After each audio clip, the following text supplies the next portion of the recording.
Hey, we're here with Sebastian Gutierrez, Minot State tackle, wide receiver turned tackle. That's kind of a crazy transformation. We'll ask him about that. He's getting ready for the NFL draft. That's pretty cool. Sebastian, how's it going? Going great. How you guys doing? We're doing We're good, good. man. We're doing good. You're from Pasco, Washington. You uh, Yep. you were basketball and a football player in high school. Any other sports? Yeah, I actually played a little bit of golf and then did some track as well. Were you a Wow. Kind of tried thrower out or a everything. runner? I was actually a runner because I was 185 pounds in high school. Oh, Nice. that's crazy. 185 pounds in high school. What do you weigh now? A little over 310. Oh Holy my smokes. goodness. That's absolutely Wow. crazy. So tell us a little bit about that transformation. I mean, you came to Minot State as a wide receiver, and like you said, 180 pounds soaking wet to 310. Now we were both coaches. I mean, and we know how athletes work. I mean, you work out to your strength. Were you just like lifting weights, and all of a sudden you're just gaining all this weight at the same time, or how did that transition from where you were? You just your body just hit that next level growth spurt and it just formed to Well, become a big, powerful offensive lineman. it was tough. It was not easy. I mean, it definitely took all 6 years I was there to become what I am now. I came in 2016. They told me to start eating because I was going to play tight end. I redshirted my first year. I played about 240-ish my redshirt freshman year. Then they told me to just keep getting bigger, keep going. And eventually I was about 260 that next season. And they in the spring, they asked me to change over to offensive line. And I was a little hesitant at first because I had never played anything like it. I never saw myself playing O line, but I came around to the idea and, the rest is history. I mean, it turned out to be pretty good at it. And having these opportunities now kind of proves it. So let me ask you, play tackle. I got to ask a question. I've always wanted to ask this question from a pro prospect tackle. Uh, Terrence Steele plays for the Dallas Cowboys and Oh, here comes the Cowboys thing. Okay. phenomenal right tackle. And then when he fills in it for Yep. Tyron Smith at left tackle, he just can't play at all. And I know that the right edge rusher's better or whatever, but I've seen left tackles that can't play right tackle. And Terrence talks Yeah. about the first step, and it's way different. Explain to everyone out there the difference between the footwork left tackle and right tackle, and how hard is it to switch back and forth? Of course. So I played both. So I played 2 years at right tackle. My last year I played left tackle. Traditionally, like you kind of said, you're going to put your best edge rusher on the right side of the line, the defensive facing way, so you can get the blind side of the quarterback. I will say it's a little bit of a tougher job because you have to be the best pass blocker on the defense to pretty much, or the offense to do that. I never really noticed too much of a difference. Obviously played D2 and everything, but the difference between right tackle and left tackle isn't too much different. It's just you have more responsibility at left tackle. Now, Sebastian, tell us a little bit about this. This last senior season. Yep. Obviously, social media makes things a lot easier for people to get a better sense of what's going on. But when did you start to get a sense that there might be something bigger than Minot State, that there might be an opportunity to potentially play at the next level? Was it something that happened your junior year? Was there a couple scouts that watched a couple of your games? To walk us through that process to where you were just a great Minot State player that wanted to play your best, to now all of a sudden there's people on draft boards that have you picked, and all of a sudden you're going all these hoopla, all these different pro day workouts and stuff. But explain to us where that aha moment was. It just a great junior year that led to this, or where did it go? Yeah, so I had a pretty decent junior year. I made second team conference. Obviously not super great, but it is an accomplishment. And then during the COVID years when things actually really took off, so teams had a little bit extra time to scout and everything. The Vikings ended up sending down one of their area scouts to come look at me, and he did a little workout for. I did a little workout for him. He made me run a 40 and do a couple of other things, and I ended up running a 4.89, which is pretty fast for an NFL or for an offensive lineman. And that kind of put me on the radar after that. So once I ran that 40, he pretty much told me, a bunch of teams are going to be looking at you because this number is pretty dang good. And after that is when I had I think it was almost every team come in the fall of my senior season. You know, I had a lot of, you know, tension coming my way. So, And I had a decent senior. stop for 1 second. I gotta ask you a question, and I think that a lot of people would want to Yeah. hear the answer to this. So, the Viking Scout went to Yep. a small, maybe obscure college, and finds a gold nugget, right? A diamond in the rough, right? And clocks you, right? Mm-hmm. Why would anyone else find that information? Does he upload that onto something? And why would an NFL team do that? Explain to the. Yeah. Sorry, I don't want to interrupt Yeah. you, but I want to get that point No, out, and then you can finish.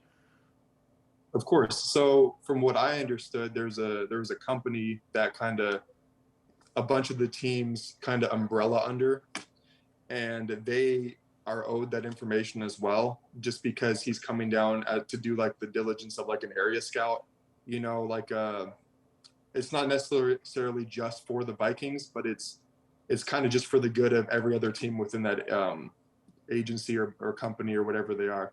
So that goes out to all the teams underneath that, and it goes on a website where anybody can look at it, any of those teams. So that's kind of how they shared the information. So, but if it was just for the Vikings, I think they would want to keep it to themselves, obviously, because they would, you know, obviously want to know or not have every other team know about it, or myself. No, that's perfect. Go ahead and continue. Sorry, I just that caught me. The NFL's so competitive. I would be like, I would what? be high secret. I'm like, holy crap! I clocked this guy going 4.8. I'm like, no one's gonna hear about Yeah. this.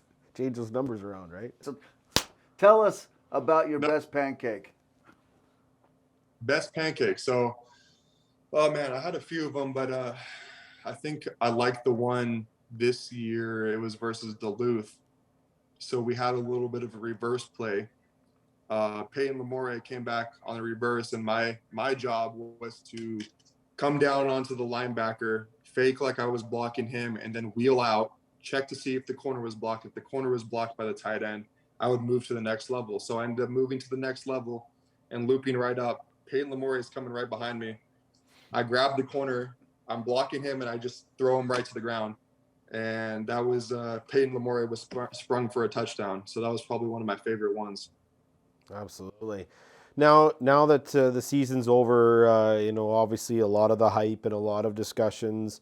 Walk us through what it's been like since your season has been over. You've had, you know, been to pro day stuff. You've been to some stuff like I think you alluded to the NDSU, and then of course it's pretty daunting being a young guy that's still in university, and now you've got an agent to help you guide you through this stuff. So explain to me, us, you know, our viewers and everybody, what it's been like since school has been over, because now it's like a whole new ball game.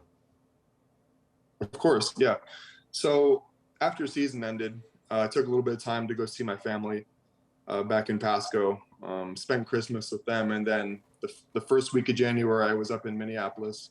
I was training at a place called Training House, you know, with a trainer, Bill Welly, and that was pretty much strictly combine training. So, you know, it's 40-yard dash, 5, 10, 5 shuttle, 3-cone drill, vertical, broad jump, all that kind of stuff. So we were training for that for about 10 weeks.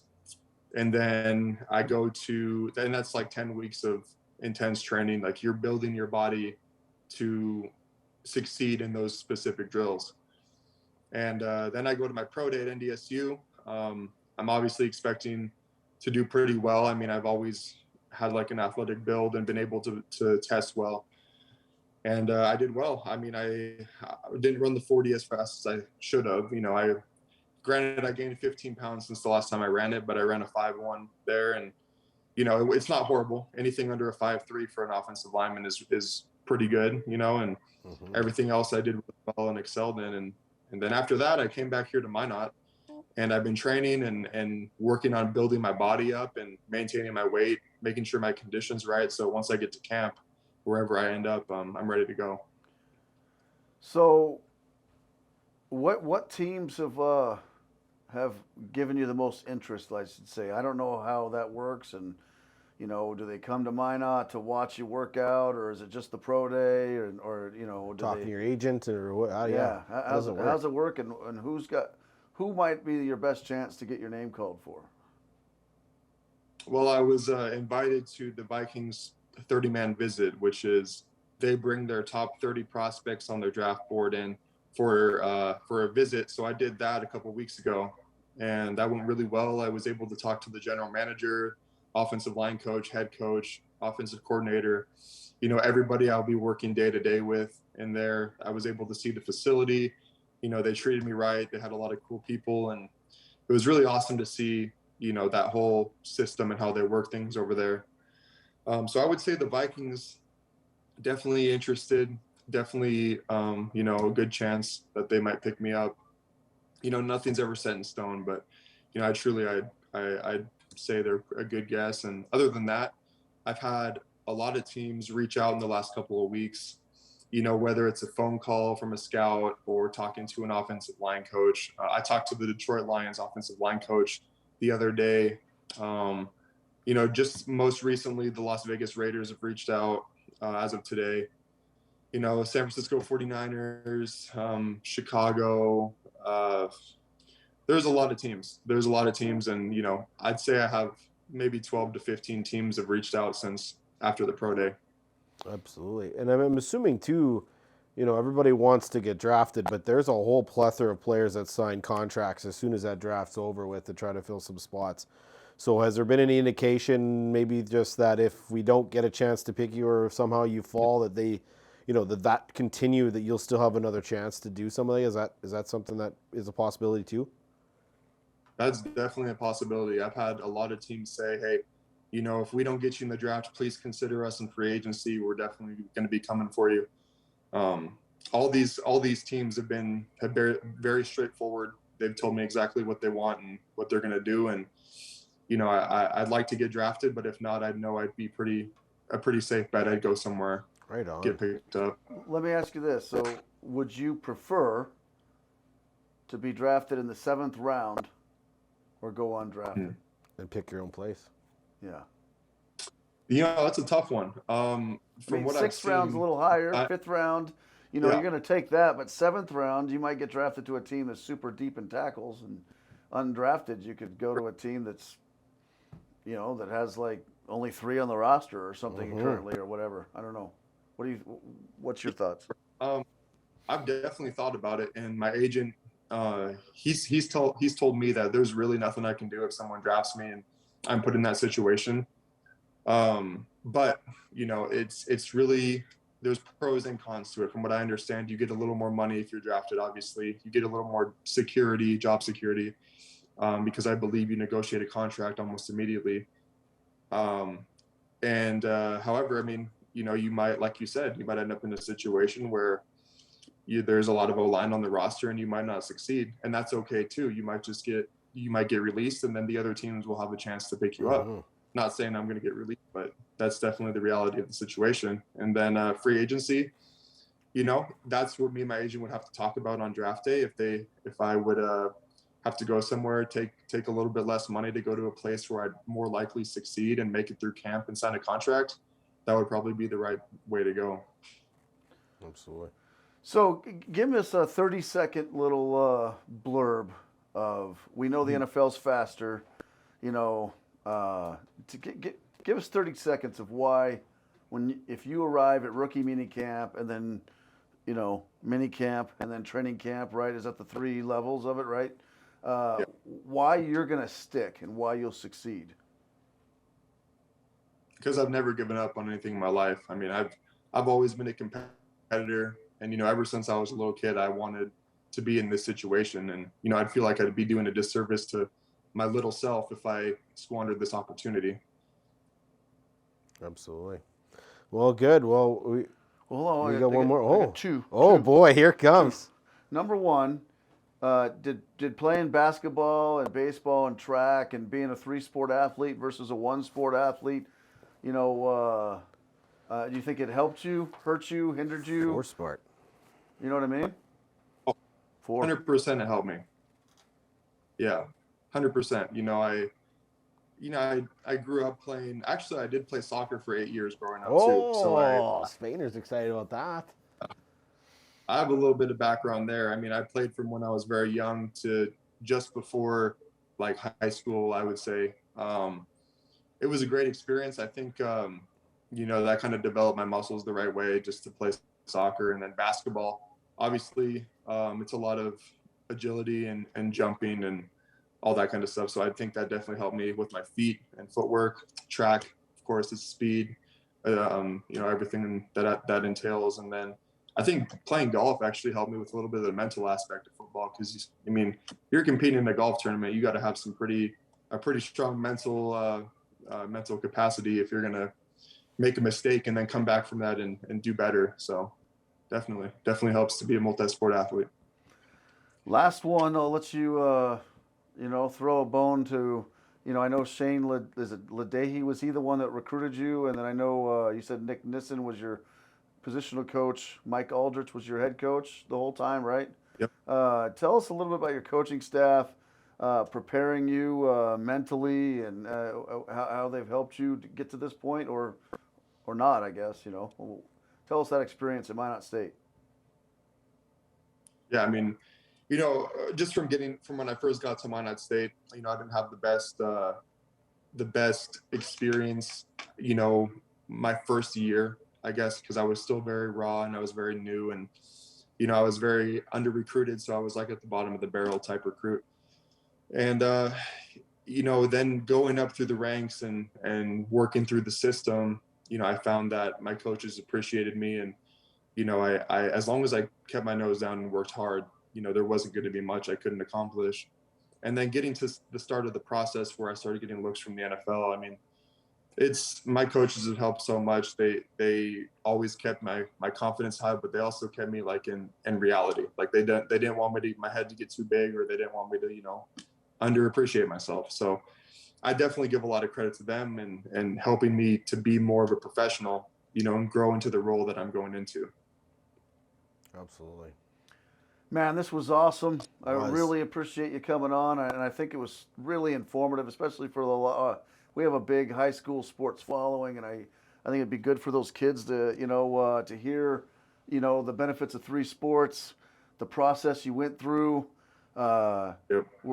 how far you came just on the Minot State roster. Dedication to the gym and all that stuff. I think it's nice that Minot State didn't just portal you either. They developed you the whole time you were there. It sounds like. This was awesome interview. I'd hope that if you get selected, that maybe we could call you or something on Saturday or whatnot. Yeah, absolutely. And we would love if you get to camp for you to give us 5 minutes of what that's like. Yeah, absolutely. That'll be wild. So, but I really appreciate it. Thank you so much for coming on. Yeah, no problem at all. Thank you, guys. Thank you.